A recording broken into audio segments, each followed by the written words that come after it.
Hello students, हम लोग why do we fall ill chapter पढ़ रहे थे। मतलब हम कारण जान रहे थे कि आखिर हम बीमार क्यों पड़ते हैं। Is it okay? तो इन कारणों को जानने से पहले हमने कल की क्लास में जो डिस्कशन कर लिया था वो हमने ये जान लिया था कि आखिर डिसीजेस का क्लासिफिकेशन किस हिसाब से किया गया है। Is it okay? तो डिसीजेस को क्लासिफाई तो हमने कर दिया, बट द मेन थिंग जो हमें यहाँ पर पढ़नी है, this is the factor of diseases, कि आखिर डिसीज के कारण क्या क्या होते हैं। तो चलिए कारण जानते हैं। तो whenever we are going to talk about the cause of disease, cause of discomfort, is it okay? पता है ना डिसीज का मतलब, this is a type of discomfort. So whenever we talk about the diseases and its causes, then all the causes of diseases can be classified into two categories. Is it okay? ये जो causes of disease हैं, हमने जितने भी कारण हैं, कुछ कारण हमने थोड़े बहुत अच्छी तरीके से तो नहीं जाने थे, पर नाम उनका हमने जान लिया था। तो जो भी कारण आपने जाने थे या जो भी आप इस चैप्टर में आगे और जानेंगे, all those causes can be classified into two categories. जितने भी causes हैं हम उनको कितनी कैटेगरी में क्लासीफाई करने जा रहे हैं? टू कैटेगरीज में। Is it okay? तो जो फर्स्ट फैक्टर हैं वो है internal factors. Is it okay? जो इंटरनल फैक्टर्स हैं इनको हम इंट्रिंसिक फैक्टर्स भी बोलते हैं। इंट्रिंसिक फैक्टर का मतलब जिसके लिए बाहर का कोई एनवायरमेंटल फैक्टर या फिर बाहर का कोई भी पैथोजन, वायरस, बैक्टीरिया रिस्पॉन्सिबल नहीं होता है। इन कारणों को बोला जाता है इंटरनल फैक्टर, जो आपकी बॉडी के ही अंदर होने वाले किसी चेंजेस के कारण कौन कौन से होते हैं वो that will see later. Is it okay? पर कारण सिर्फ और सिर्फ कैसे होते हैं? इंटरनल रीजंस होते हैं। आपके बॉडी का ऑर्गन कोई अचानक से काम करना बंद कर दे या काम ज़्यादा करना शुरू कर दे, that may be a reason. Is it okay? आपकी बॉडी में कोई सा भी हार्मोन ज़्यादा सीक्रेट हो जाए या उसका सीक्रेशन कम होना शुरू हो जाए, that may be a reason. तो आखिर इस कैटेगरी में कौन कौन से फैक्टर्स आते हैं उनको तो हम बाद में जानेंगे, पर फिलहाल हम दूसरे टाइप के फैक्टर्स जान लेते हैं। और ये जो दूसरे टाइप के फैक्टर्स हैं, डिसीज कॉजिंग फैक्टर्स, सुनिएगा ध्यान से, these are the external factors, जो पूरी तरीके से एक्सटर्नल होते हैं, इंटरनल आपकी बॉडी से रिलेटेड नहीं होते हैं। जैसे बाहर से कोई वायरस आपकी बॉडी में एंटर हो गया, इज इट ओके? बाहर से कंप्लीट होने वाले न्यूट्रिशन में आपकी बॉडी के अंदर कोई कमी रह गई, is it okay? So we will discuss it later. फिलहाल तो हम सिर्फ इसके नाम लिखने जा रहे हैं। एक्सटर्नल फैक्टर्स को एक्सट्रिंसिक फैक्टर्स भी बोला जाता है। Is it okay? So all the causes of diseases, जितने भी कारण हैं डिसीजेस के, हमने डिसीजेस के सारे रीजंस को कितनी कैटेगरी में क्लासिफाई कर लिया है? टू कैटेगरी में क्लासिफाई कर लिया है। First is intrinsic factor which are the internal factors, and second is extrinsic factors which are the external factors. Is it okay? तो we will discuss them one by one. हम one by one इन दोनों का discussion करेंगे। तो मैं फिलहाल इसको बोर्ड से रफ कर रही हूँ। पहले हम इंट्रिंसिक फैक्टर जानेंगे, फिर हम एक्सट्रिंसिक फैक्टर जानेंगे, दोनों को हम जानेंगे। Is it okay? तो चलिए रेडी हो जाइए दोनों को जानने के लिए, एक्सट्रिंसिक फैक्टर और इंट्रिंसिक फैक्टर्स को। ओके? तो चलिए first we will discuss the intrinsic factor. हम कौन से फैक्टर का डिस्कशन करने जा रहे हैं? सबसे पहले हम डिस्कशन करने जा रहे हैं इंटरनल फैक्टर्स का, जो आपकी बॉडी में इंटरनली होते हैं। outer factors, outer environment, outer disease causing organisms are not at all responsible in this case. Is it okay? तो these are the internal factors, जिसको मैं दूसरा नाम दे चुकी हूँ, आप समझ चुके हैं इसका दूसरा नाम। These are also known as intrinsic factors. हम कौन से फैक्टर्स पढ़ने जा रहे हैं? हम इंट्रिंसिक फैक्टर्स पढ़ने जा रहे हैं। तो चलिए पढ़ना शुरू करते हैं। When we talk about the intrinsic factor, that as I already told you that only and only the external factors are responsible in this case, sorry, internal factors are responsible in this case. So have a look at all the internal factors which are responsible for any diseases in our body. And the first one is the malfunctioning of any part of the body. अगर आपकी body में malfunctioning का मतलब क्या होता है, in which the any or organ is not at all going to perform its function in a proper way. Is it okay? अगर आपका कोई सा भी organ proper functioning नहीं कर रहा है, बेकार तरीके से आपकी बॉडी में काम कर रहा है, then it is known as malfunctioning. Is it okay? So this is malfunctioning of any body organ. किसी भी बॉडी ऑर्गन की मलफंक्शनिंग, बॉडी ऑर्गन जैसे कौन कौन से एग्जाम्पल यहाँ पर हो सकते हैं, जैसे कि यहाँ पर एग्जाम्पल हो सकता है किडनी, यहाँ पर एग्जाम्पल हो सकता है किडनी ने अचानक से काम करना बंद कर दिया, या जितना काम जिस एफिशिएंसी के साथ में उसे काम करना था उस एफिशिएंसी के साथ में अगर काम नहीं हो रहा है, then in that condition you can say that you are suffering with a particular disease. Is it okay? So this is the malfunctioning of kidney, malfunctioning of heart or malfunctioning of any body organ. Is it okay? So that may be a internal factor, intrinsic factor which is responsible for any disease in your body. Okay. So now we are going to look at the second intrinsic factor. Second intrinsic factor देखिएगा. Second intrinsic factor is genetic disorder. आपकी body में genetic ही कोई disorder है, जैसे मैंने कल आपको एक नाम भी बताया था, the diseases, the first type of classification on the basis of which the diseases are classified into two categories, congenital diseases and acquired diseases. So if you are having any disease from your birth, अगर किसी भी individual को कोई सी भी disease by birth है, then it is considered in this factor, this intrinsic factor is this genetic disorder.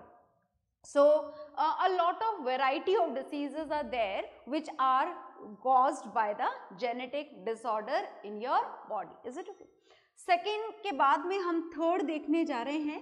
Third को थोड़ा ध्यान से सुनना, बहुत ध्यान से सुनना, because this is very common and this is the imbalancing of hormone. Is it okay? बहुत ध्यान से सुनिएगा. Imbalancing of hormones.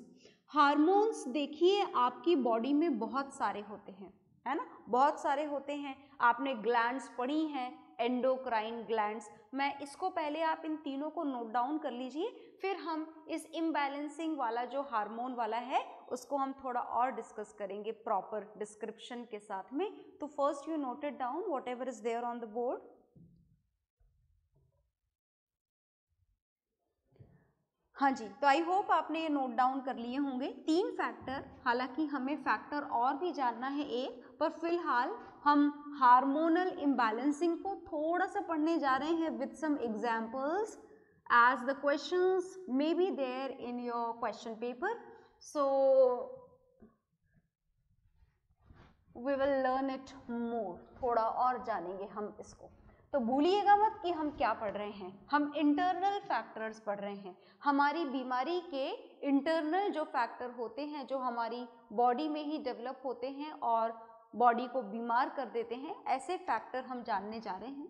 तो देखिए हमारी बॉडी में कुछ ग्लैंड्स होती हैं और उन ग्लैंड्स को, ग्लैंड्स तो बहुत सारी होती हैं, बट फिलहाल जो हम ग्लैंड्स का डिस्कशन करने जा रहे हैं, these are the endocrine gland. Endocrine gland की अगर बात करें तो एंडोक्राइन ग्लैंड कुछ सीक्रेट करती हैं. एंडोक्राइन ग्लैंड हमारी बॉडी के फंक्शंस को रेगुलेट करने के लिए हार्मोन्स का सीक्रेशन करती है. किसका सीक्रेशन करती है? Hormones. Is it okay? So the secretion of endocrine gland is always known as hormones. क्या बोला जाता है? हार्मोन्स. ओके, बात समझ में आ गई. अगर मैं आपसे एंडोक्राइन ग्लैंड्स के नाम पूछूं तो वैसे तो आपने जूनियर क्लासेस में पढ़े हुए हैं, पर हमें जूनियर क्लासेस का पढ़ा हुआ कुछ खास याद रहता नहीं है, तो मैं नाम यहाँ पर कुछ लिख देती हूँ. जैसे one of the gland is there, this is pituitary gland and this pituitary gland is located in your brain. कहाँ पर located होती है? brain में located होती है. One more gland is there, this is thyroid gland and this is located in your neck. ये कहाँ पर located होती है? आपके neck में located होती है. Similarly, one more gland is there, this is pancreas and this is located just below the stomach.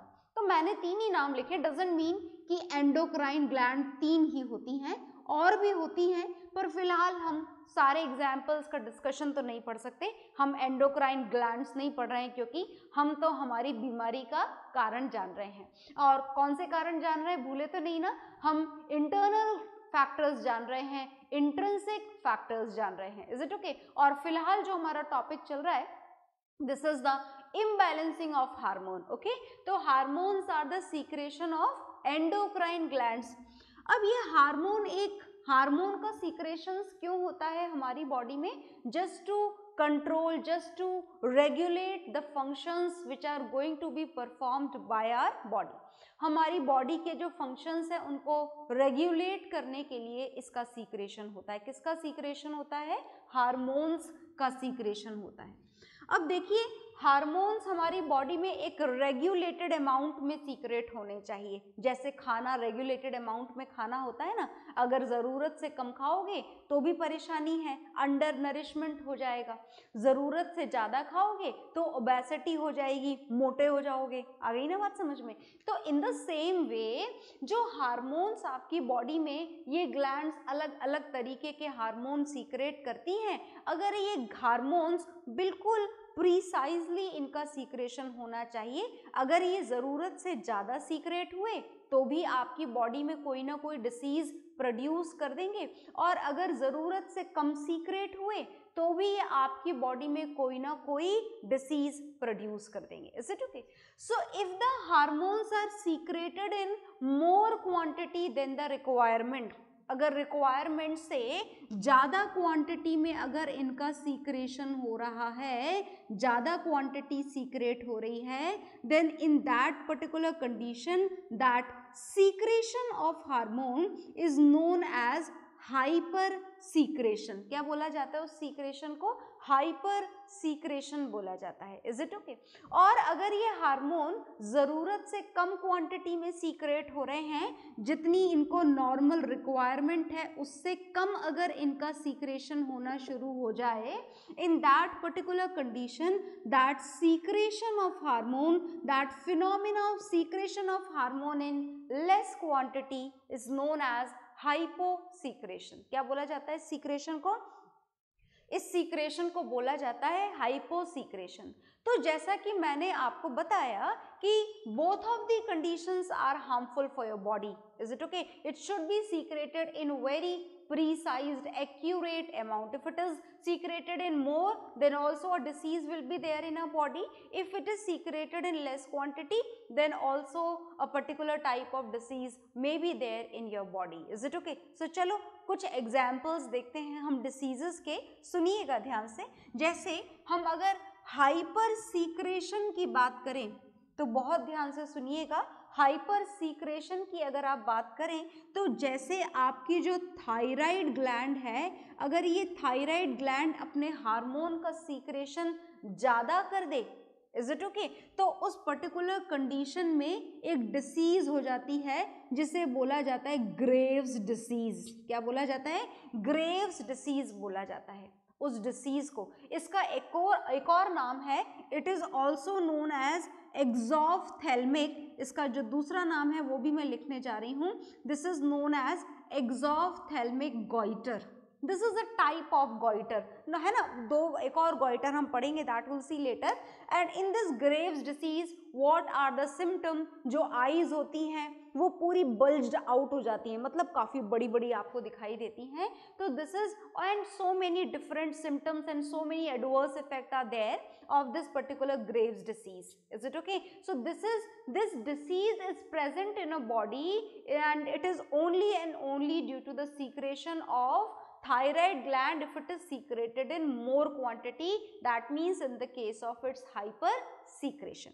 तो हाइपर सीक्रेशन का तो आपने एक एग्जाम्पल देख लिया. Now we are going to look at the secretion of hyposecretion. Is it okay? When it is secreted, when hormones are secreted in less quantity. तो देखिएगा बहुत ध्यान से. Now we are going to discuss about the pancreas gland. Even this is a gland and this is an organ also. This is a part of your digestive system also, which helps in the digestion, as well as it act like a endocrine gland also. And the secretion of pancreas, I am not at all going to write down the name of its secretion, as no need to learn the name of hormones. So look here, if the secretion of pancreas is in less quantity, अगर आपका secretion कम quantity में हो जाए pancreas gland का, तो जो बीमारी होती है लोगों को वो होती है diabetes. और अगर पूरा नाम जानना चाहें then it is diabetes mellitus. Is it okay? So pancreas का secretion, नाम बहुत ही common है, आप चाहे तो नाम भी लिख सकते हैं. pancreas के उस secretion का नाम होता है इंसुलिन हार्मोन. कौन सा हार्मोन होता है? Insulin hormone. If this insulin hormone is not at all secreted in proper amount, तो आपको डायबिटीज हो जाता है. जैसे नॉर्मल शब्दों में इस डायबिटीज बीमारी बड़ी कॉमन बीमारी है, आपने बहुत सुना होगा. हर फैमिली में एक दो मेंबर तो डायबिटीज के मिल ही जाते हैं हमको. तो डायबिटीज को कॉमनली शुगर भी बोला जाता है. अब शुगर क्यों बोला जाता है डायबिटीज को? पूरा डायबिटीज मेलिटस नाम क्यों नहीं बोला जाता? शॉर्ट में क्यों बोल दिया जाता है शुगर? क्योंकि सुनिएगा बहुत ध्यान से, जब ह्यूमन बींग्स को ये बीमारी होती है डायबिटीज, तो डायबिटीज बीमारी में उसके ब्लड में शुगर का लेवल अनकंट्रोल्ड हो जाता है. शुगर का लेवल बहुत ज्यादा हो जाता है. कौन सी बीमारी में बहुत ज्यादा हो जाता है? इस वाली बीमारी में. And because of this only this diabetes mellitus is commonly also known as sugar. इसको कॉमनली इस बीमारी को क्या बोल दिया जाता है? शुगर बोल दिया जाता है. और कब होती है ये बीमारी? When the secretion of pancreas gland, and the name of this secretion is this hormone, this is insulin hormone. If it is secreted in less quantity than the requirement, if it is secreted in the hyposecretion category, in that condition this disease happens. अच्छा, एक और common सी बीमारी मैं आपको बताना चाहती हूँ, and this is due to the secretion of pituitary gland. It is there, written there. Pituitary gland is located in your brain. कहाँ पर लोकेटेड होती है pituitary gland? आपके ब्रेन में लोकेटेड होती है. Is it okay? तो पिट्यूटरी ग्लैंड के एक सीक्रेशन का नाम होता है, नाम बड़ा कॉमन होता है इसलिए मैं लिख रही हूं यहां पर, this is growth hormone. Is it okay? आपकी बॉडी की लंबाई बढ़ती चली जाए according to the requirement, and this growth hormone will be secreted by the pituitary gland. Is it okay? मतलब आपकी हाइट बढ़ाने के लिए कौन सा हार्मोन रिस्पॉन्सिबल है? Growth hormone. और कौन सीक्रेट करता है वो? पिट्यूटरी ग्लैंड सीक्रेट करती है. अगर पिट्यूटरी ग्लैंड इस ग्रोथ हार्मोन को जरूरत से कम सीक्रेट करे, इज इट ओके, हाइपोसीक्रेशन अगर हो जाए, तो ह्यूमन बींग्स में एक बीमारी हो जाती है. बीमारी बोलें या फिर आप ये बोलें कि बॉडी जो है वो ड्वार्फ रह जाती है, बहुत छोटी रह जाती है नॉर्मल से, and that is the case of dwarfism. उसे क्या बोला जाता है? ड्वार्फिज्म बोला जाता है. तो these are the totally internal factors. ये पूरी तरीके से इंटरनल फैक्टर्स हैं आपकी बॉडी के. आपकी ग्लैंड ने काम करना बंद कर दिया या काम करना ज़्यादा शुरू कर दिया, सीक्रेशन कम हो गया या सीक्रेशन बहुत ज़्यादा हो गया, both of the cases are harmful. So this is the factor which is known as intrinsic factor. So note down all these things whatever is there on the board. Okay.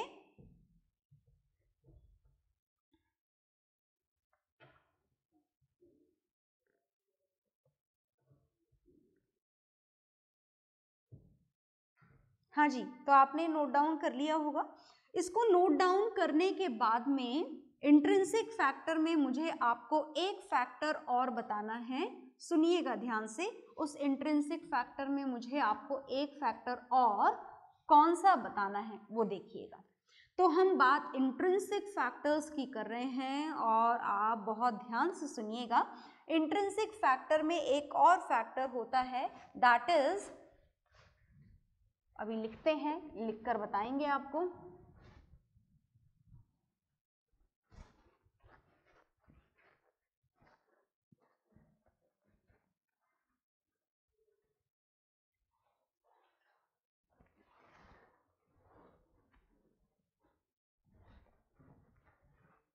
हाँ जी, तो intrinsic factor ही चल रहे हैं। And the fourth factor of intrinsic factor is allergy.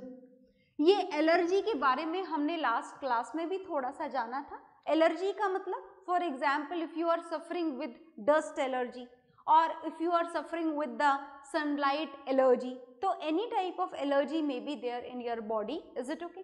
And these allergy are totally responsible due to the intrinsic factor, no external factor is responsible.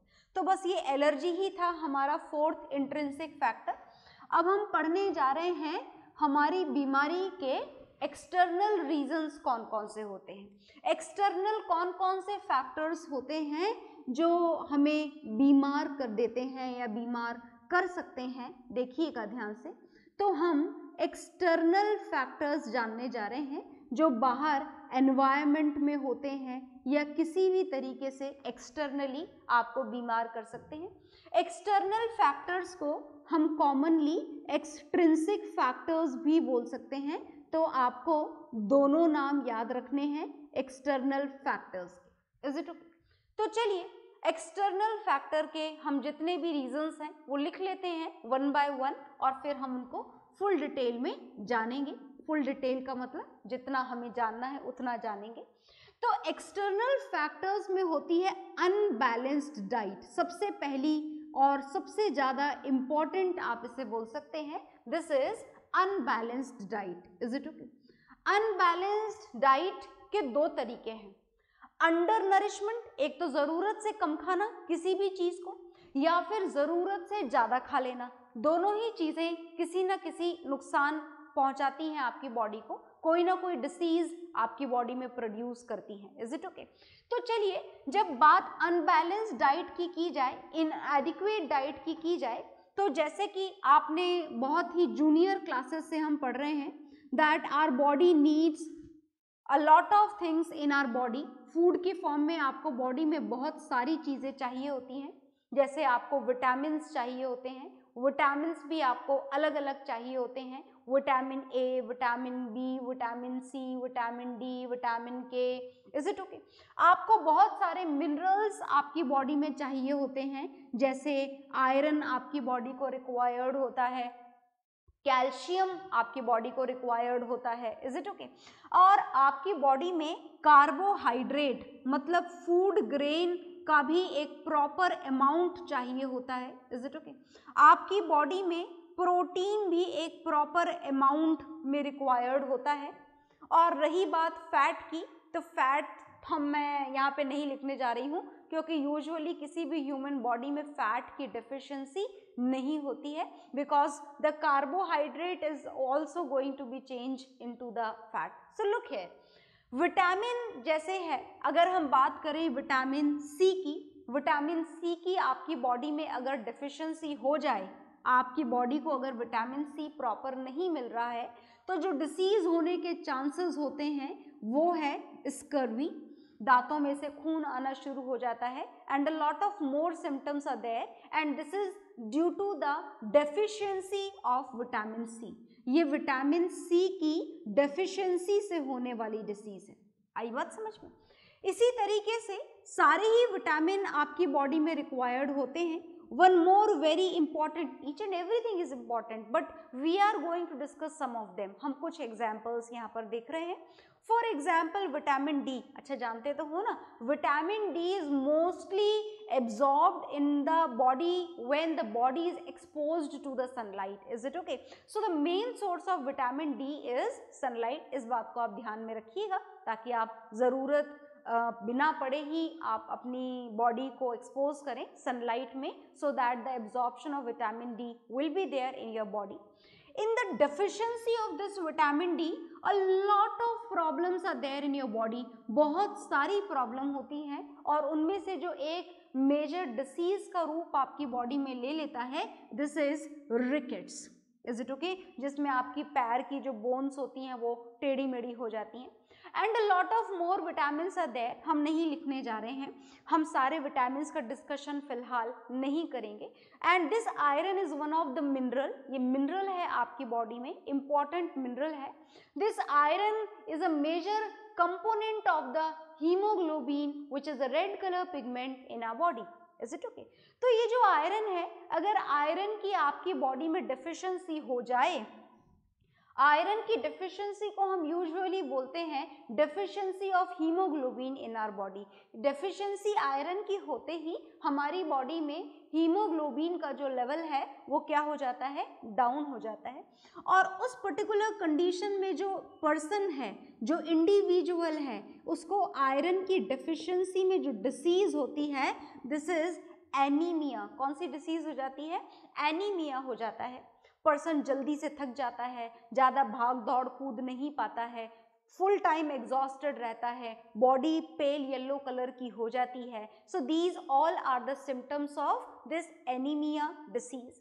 अगर body में carbohydrate की ही कमी हो जाए, इज इट ओके? बहुत सारी कंट्रीज ऐसी हैं जो पुअर कंट्रीज की कैटेगरी में आती हैं, जहां पर लोगों में विटामिन, आयरन और प्रोटीन के साथ साथ कार्बोहाइड्रेट की भी कमी हो जाती है। Carbohydrate is simply obtained by the food grain only and they are this much poor that they are not at all able to eat the proper amount of carbohydrate also. Carbohydrate के भी proper amount का consumption वो नहीं कर पाते हैं। In that particular condition they are suffered with a disease and this is marasmus disease. कौन सी डिसीज हो जाती है उनको?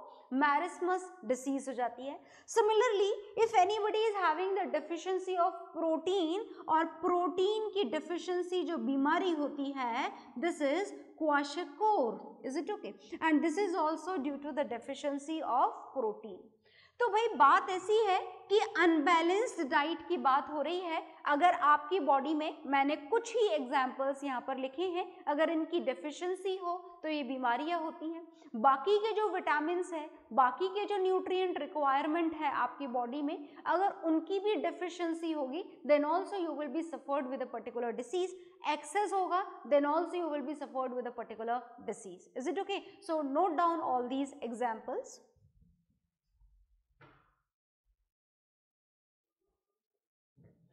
हाँ जी, तो एक्सट्रिंसिक फैक्टर में हम एक फैक्टर समझ चुके हैं, this is the unbalanced diet.